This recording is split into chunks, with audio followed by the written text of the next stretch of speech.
میرا اپنا گھر جو میں نے انہی کے پیسوں سے بنایا وہ بھی میری آنکھوں کے سامنے آ رہا تھا۔ میرے بچوں کا مستقبل، بیوی بچوں کی خوشیاں میرے دماغ کو مفلوج کرنے کے لیے میرے سامنے ناچ رہی تھیں۔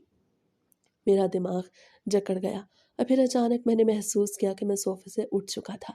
نہ جانے اتنی ہمت مجھ میں کہاں سے آ گئی کہ میں میڈم کے سامنے کھڑا چلا رہا تھا، آپ جیسی گھٹیا عورت میں نے ساری زندگی نہ دیکھی۔ آپ کی وجہ سے میں نے اپنے ضمیر کو بیچ ڈالا، آپ کی وجہ سے میں اپنی بیوی کو اپنی شکل دکھانے کے قابل نہ رہا۔